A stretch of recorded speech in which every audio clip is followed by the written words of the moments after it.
এলাকার যখন ছোট ছোট মাসুম বাচ্চারা আলোচনা করতে চাই, ঘুরতে চাই, দেখবেন পাগলের পিছে পিছে ছোট ছোট মাসুম বাচ্চারাও ঘুরে জনাবে মুহাম্মদুর রাসূলুল্লাহ সাল্লাল্লাহু আলাইহি ওয়াসাল্লাম এমনি ভাবে যখন তায়েফের ময়দানে দাওয়াত দিতেছিলেন, ওই ছোট ছোট কিশোর বাচ্চাদেরকে কাফের মুশরিকরা বলেন তাকে তোমরা আঘাত করো, শহর পাগল, শহর মাজনুন, এইরকম বাচ্চাদেরকে দিয়ে নবী মুহাম্মদ সাল্লাল্লাহু আলাইহি ওয়াসাল্লামকে পাথর দ্বারা আঘাত করাইতো। নবী মুহাম্মদ সাল্লাল্লাহু আলাইহি ওয়াসাল্লাম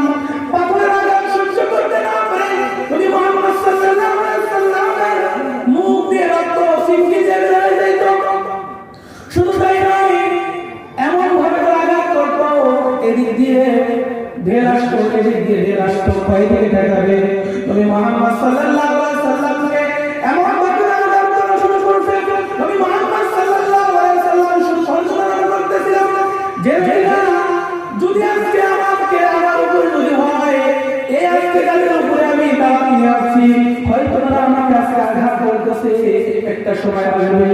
এই মানুষগুলো কালমা পড়ে আমার জন্য মুসলমান হয়ে যাবে। সম্মানিত প্রিয় ভাইরা, কত সংসার চলছে, জনাবে মুহাম্মদুর রাসূলুল্লাহ সাল্লাল্লাহু আলাইহি ওয়াসাল্লাম দাওয়াত দিতেছিলেন, ইসলামের দাওয়াত দিতেছিলেন,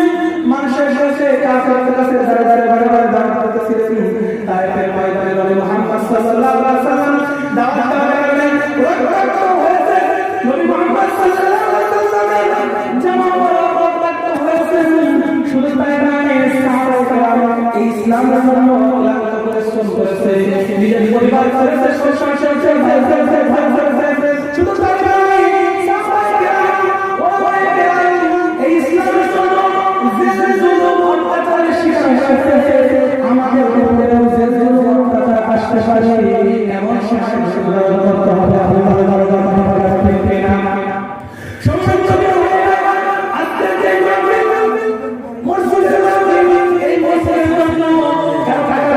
লাগতে পারে, কারণ অর্থ লাগতে পারে, কারণ সময় লাগতে পারে, এই মসজিদের জন্য